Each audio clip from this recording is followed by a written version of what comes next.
게을러도요, 사는데 큰 지장 없습니다. 너무 뭘 하기가 싫다면요, 오히려 쉬어야 한다는 신호일 수가 있어요. 이거 다 무시하고 강제로 자신을 혹사시키다가 나중에 건강 망가지고 인생 망가지면 누가 책임집니까? 아무도 대신 책임 안 집니다. 하지만 그럼에도 자신을 채찍질할 수밖에 없는 상황도 있을 거예요. 내 게으름의 결과가 타인과 연결되어 있을 때입니다. 책임질 게 있으면요, 게으름이 큰 문제가 되기도 합니다. 게으르면 안 돼요. 이 자기 파괴와 책임 사이에서 건강하게 게으름을 관리하기 위해서는 게으름이라는 결과에 집중하는 것보다도 그 뒤에 진짜 문제를 찾아내는 게 중요할 것 같아요. 무엇이 나를 게으르게 만드는지부터 어떻게 개선을 할지, 주변에 게으른 사람이 있다면 그들과는 어떻게 지내야 할지 알려드립니다. 여러분 중에는요, 이렇게 하면 게으름 없어집니다 라는 해법을 듣고 싶은 분도 계실 거예요. 하지만 가장 먼저 말씀드리고 싶은 것은, 이 솔루션이라는 것은요, 자발적인 측정과 분석에 의해 하는 게 아니잖아요. 전문가가요, 내 상황을 대신 인식해주고 그 사람의 경험치로 분석을 해서 대신 답을 내려주는 거예요. 그래서 한 달에 한 번, 두 번 일어나는 일들은 누군가 나서서 전적으로 해결해 줄 수가 있습니다. 효과도 당연히 좋겠죠. 하지만 내 내부의 일들, 일상은요, 한 번, 두 번 처리했다고 끝나지 않습니다. 게으름이 일어나는 각기 다른 상황들, 변수가 너무 많다는 겁니다. 그때마다 대신 판단해주는 사람이 와서 이렇게 하세요, 저렇게 해보세요 라고 한다면 어떻게 될까요? 그 사람의 노예가 되어가겠죠. 여기 동의하시는 분이 있다면 가장 먼저 해야 할 것은 게으름을 어떻게 해결하느냐, 이것 이전에 나한테 게으름이 왜 일어났느냐를 알아야 하겠습니다. 하지만 그 전에 좀 더 근원적인 질문을 드리고 싶어요. 왜 여러분이 느끼는 그걸 게으름이라고 정의를 했느냐입니다. 아마 그 이유는 이건 나태한 행동이야, 이건 성실한 사람이지, 이렇게 표본이란 게 여러분 머릿속에 있기 때문일 거예요. 어디서 본 게 있어야 그걸 기준으로 비교를 해서 나는 어떤 상태인지 알 수가 있는 거잖아요. 근데 말하고 보니까 좀 이상하죠. 주변 사람들 다들 사는 거 보면 비슷비슷한데 누가 게으름의 기준, 성실함의 기준을 보여주고 있는 걸까요? 주변에 그런 사람이 없는데요. 있습니다. 그것이 매체입니다. 지금은 사람이 직접 성실함을 증명하는 시대하고는 거리가 좀 있는 것 같아요. 여기까진 일어나야 성공이야, 이 정도는 빡세게 살아야 인간답게 사는 거지 라고 엄청나게 많은 사람들이요, 주장을 합니다. 주장만이 아니죠. 영화, 드라마 등을 보면 인간임을 포기할 정도의 노력 끝에 악의 세력을 처단하고 징벌합니다. 이 정도는 성실해야 이길 수 있다고 말하는 것 같아요. 하지만 잘 따져보면요, 먼저 주장이란 건요, 증명이 아닙니다. 이런 것이 합리적인 것 같아 라고 말을 해볼 뿐인 거예요. 드라마나 SNS도 보여주고 싶은 삶을 연기를 하는 것이지 연기자의 실체는 그 모습이 아니잖아요. 이 게으름의 정의란 걸요, 내가 고민하고 경험한 걸 바탕으로 생각을 해낸 게 아니라 어디서 이상적인 기준을 계속 주입을 받고 있을 수가 있다는 겁니다. 실제 사람을 보면서 경험으로 알게 되는 비중보다 가상의 기준을 계속해서 보고 학습을 하게 되는 게 지금 세상이라는 거예요. 무서운 것은요, 그게 매일 학습이 되다 보니까 핸드폰을 내려놓고 TV를 꺼도 여전히 스토리가 이어집니다. 내 의식 속에서는 계속 드라마가 틀어져 있는 거예요. 때문에 내 머릿속에서 방영되는 이 연속극을 종료를 시키는 것이 1번입니다. 내 상상 속에 존재하는 절대적 성실한 사람은 지금 이 세상에 없습니다. 24시간 게으름을 이겨내고 갓생사는 인간 없어요. 다만 정도의 차이를 가지고 각각 성실한 포인트들이 있는 거예요. 그게 겉으로 드러나는 속성 위주로 가진 사람이 있는 것이고요, 특성상 드러나지 않는 사람이 있는 겁니다. 이거 옆자리에 있는 성실한 사람 한두 명만 제대로 알고 지내도요, 아 맞지, 그게 대부분의 사람이지 라고 다 동의를 하실 거예요. 그게 현실 속의 사람들입니다. 왜 이렇게 구구절절 말씀을 드리냐면요, 우리가 인간의 한계를 알고 자가 발전을 시도하는 것과 완전한 존재, 100% 이상적이고 완벽한 사람이 되기 위해서 자기 개발을 하는 것은 비슷해 보이지만요, 완전히 다른 결을 가졌다는 겁니다.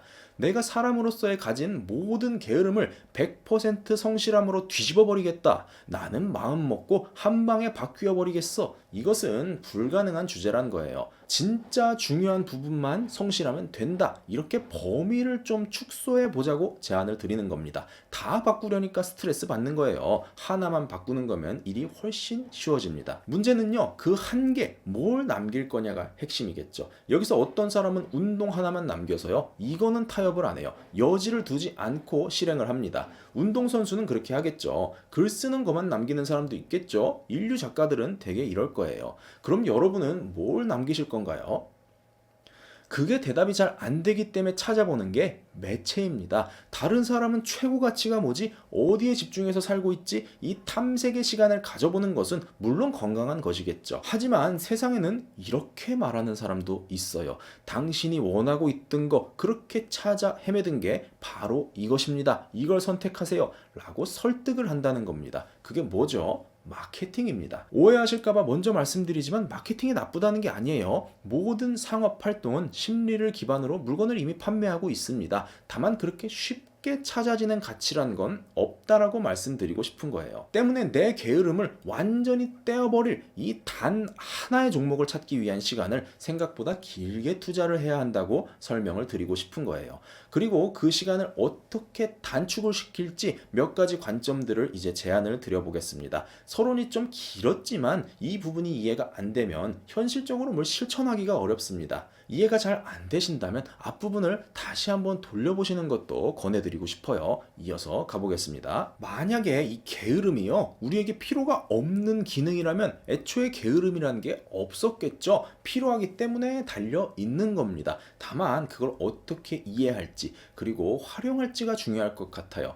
완전히 게으름을 삭제하고자 한다는 건 이론적으로는 좋은 거겠죠. 하지만 몸이 너무 과로를 해서 쉬라고 하는 신호라면요, 내가 살면서 쌓인 빅데이터가 이 방향에 대한 위험성을 느껴서 알게 모르게 거부감을 느끼고 그 결과로 시도를 주저하는 거라면 게으름이 없어지는 것이 더 위험해질 수 있는 겁니다. 근데 듣고 보니까요, 좀 모호한 부분이 있죠. 때문에 이 개념을 좀 더 면밀히 살펴봐야 할 것 같아요. 게으름이라는 걸 굳이 풀어서 이야기를 하자면 행동하지 않고 있다라고 말을 할 수 있을 것 같아요.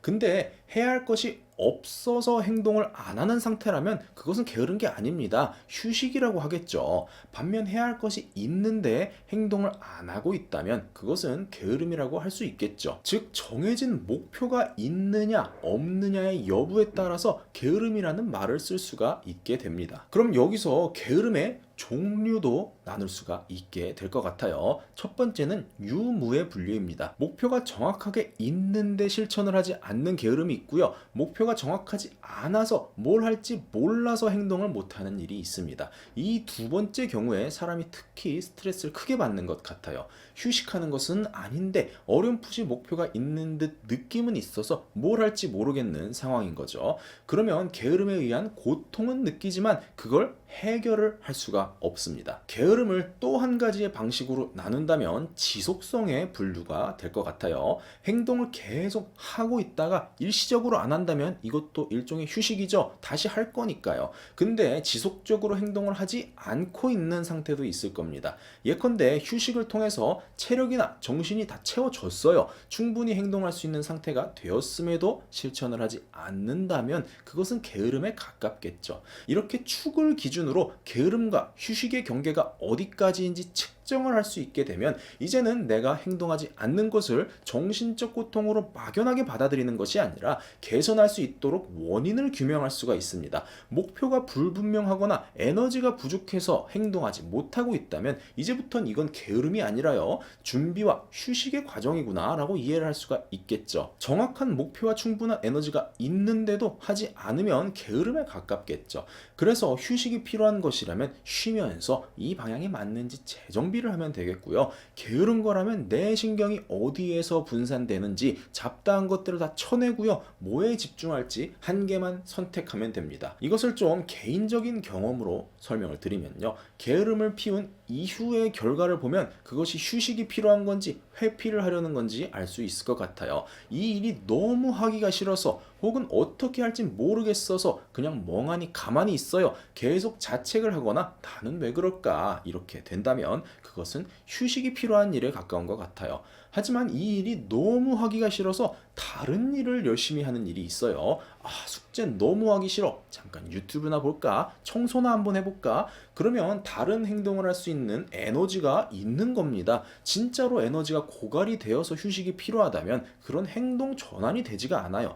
그래서 이렇게 둘을 확인해 볼 수도 있을 것 같아요. 이렇게 말로, 논리로 표현하면 너무나도 명료한데요. 실제 내 관점은 이동이 잘 안 됩니다. 이유가 있겠죠. 목표가 외부 기준 위주로 만들어져 있으면 이게 잘 안 돼요. 행동이란 건 근본적으로 내 몸을 활용해서 하는 것이죠. 그래서 내 정신과 내 체력, 내 피로도를 기준으로 더 해야지, 덜 해야지 이렇게 결정하는 것이 건강하고 자연스러운 겁니다. 하지만 너무 높은 기준, 예컨대 하루 12시간은 일해야 제대로 일한 거야. 또는 오늘 하루 프로젝트 2개 기획해야 돼 라는 목표가 있어요. 그러면 내 개인 상황이란 게 반영이 안 됩니다. 그거 끝날 때까지 컨디션을 고려하지를 못해요.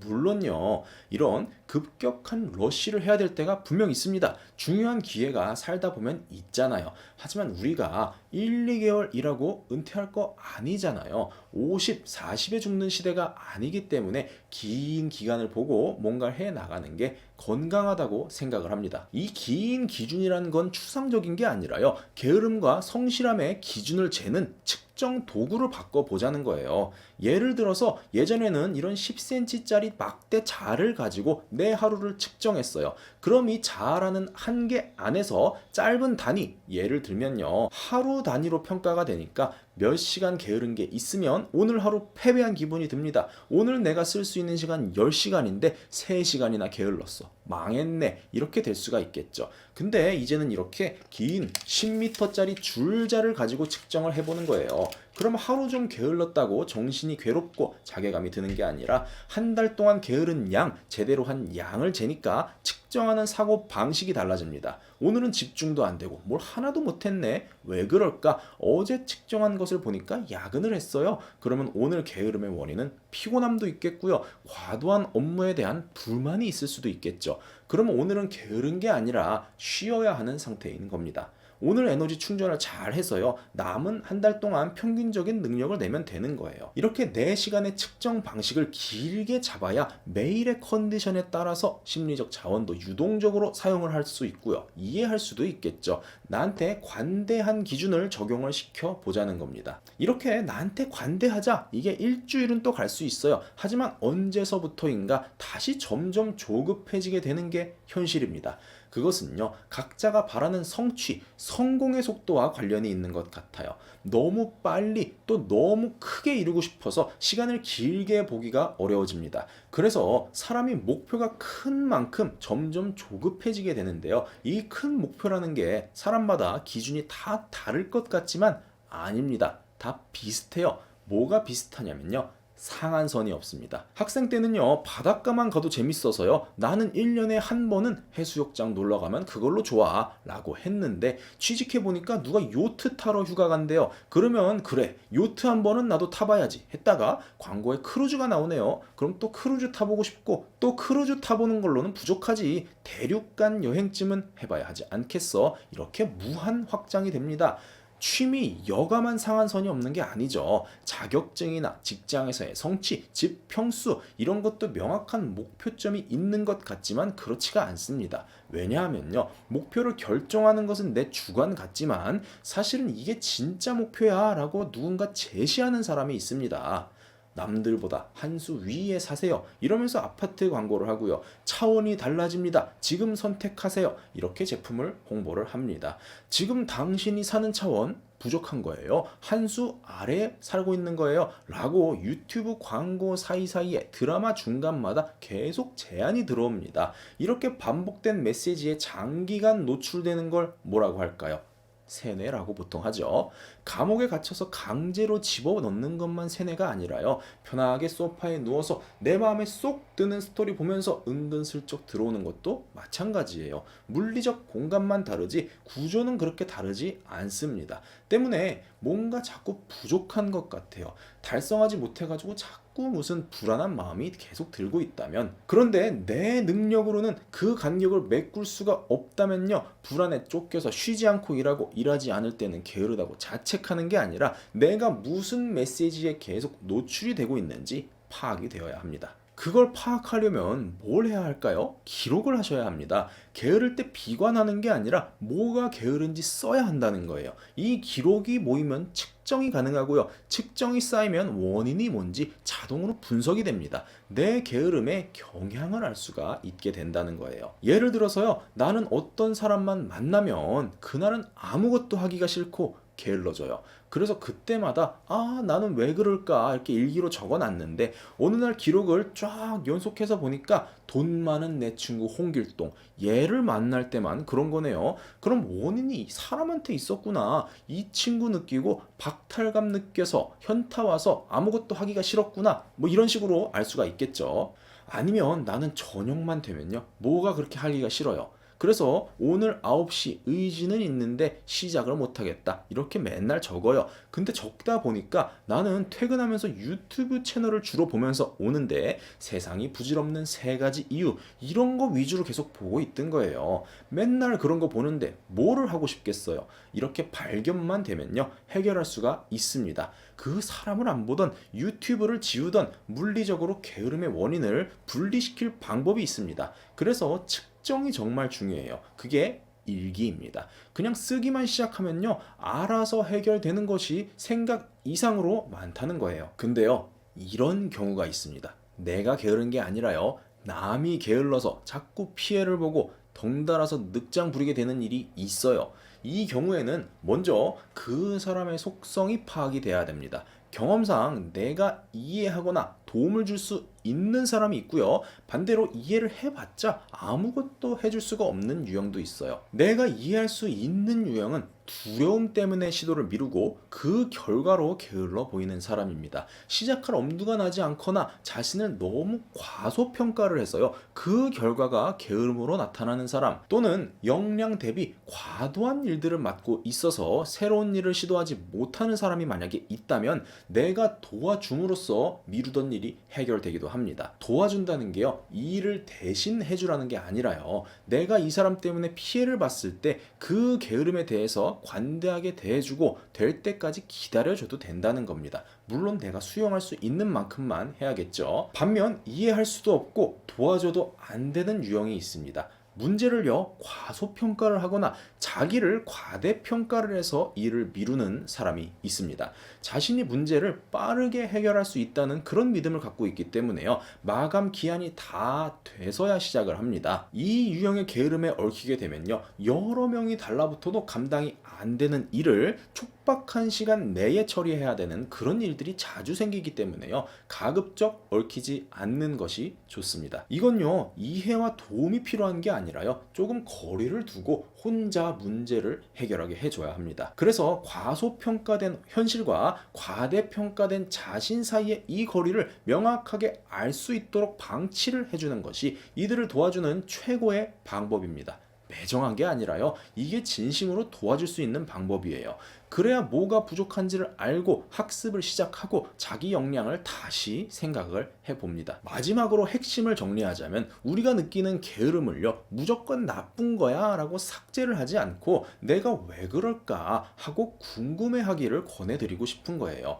왜냐하면요, 궁금해하지 않는 것이야말로 가장 위험한 게으름이기 때문입니다. 그때 사람이 외부 기준을 찾게 되고요, 남의 설득에 의존하고 학습을 멈추게 되는 거예요. 반면 지금은 좀 답답해도 내가 왜 이렇게 살까? 이것에 대한 지극히 주관적인 질문들을 쌓아갈 때에 사람이 점점 당당해지고 매력도 생기게 되는 것 같습니다. 여기까지 영상 시청해 주셔서 감사합니다.